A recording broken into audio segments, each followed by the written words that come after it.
The Census of the People by Louis Ginzberg.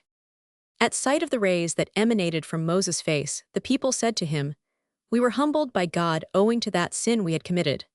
God, thou sayest, had forgiven us and is reconciled to us.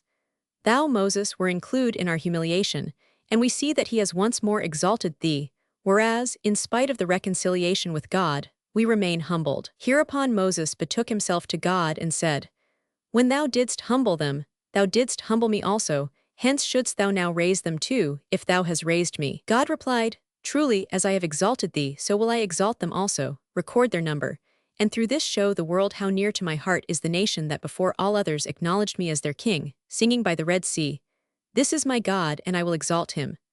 Moses then said to God, "O Lord of the world, thou hast so many nations in thy world, but thou carest nothing about recording their numbers, and only Israel dost thou bid me count." God replied, "All these multitudes do not belong to me, they are doomed to the destruction of Gehenna, but Israel is my possession, and as a man most prizes the possession he paid for most dearly, so is Israel most dear to me, because I have with great exertions made it my own."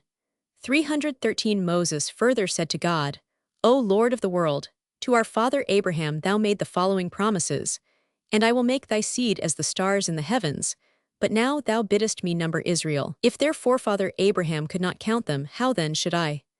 But God quieted Moses, saying, "Thou needest not actually count them, but if thou wouldst determine their number, add together the numerical value of the names of the tribes, and the result will be their number." And truly in this way did Moses procure the sum total of the Jews, which amounted to 60 myriads less 3,000, the 3,000 having been swept away by the plague in punishment for their worship of the golden calf. Hence the difference between the number at the exodus from Egypt, when Moses had counted them for the first time, and the number at the second census, after the losses incurred by the plague.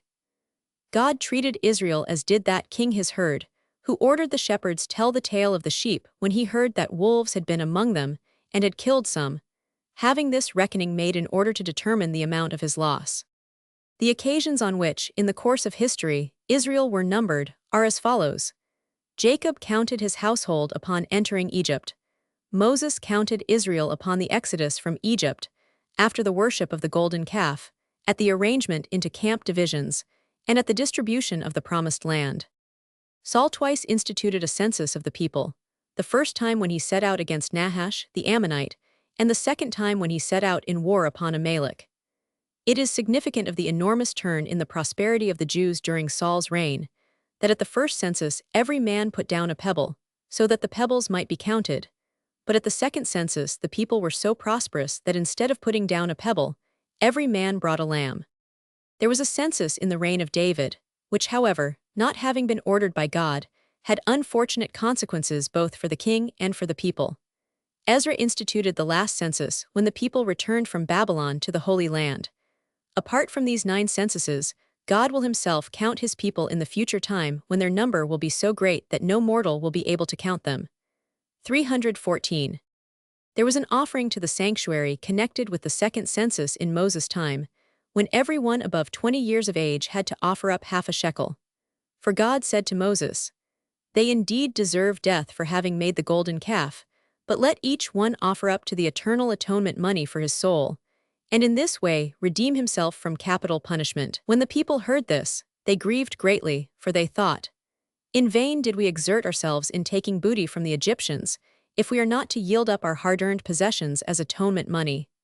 The law prescribes that a man pay 50 shekels of silver for dishonoring a woman, and we who have dishonored the word of God should have to pay at least an equal amount. The law furthermore decrees that if an ox kill a servant, his owner shall pay 30 shekels of silver.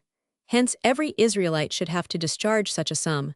For we changed our glory into the similitude of an ox that eateth grass. But these 2 fines would not suffice, for we slandered God, he who brought us out of Egypt, by calling out to the calf, "This is thy God that brought thee up out of Egypt," and slander is punishable by law with 100 shekels of silver.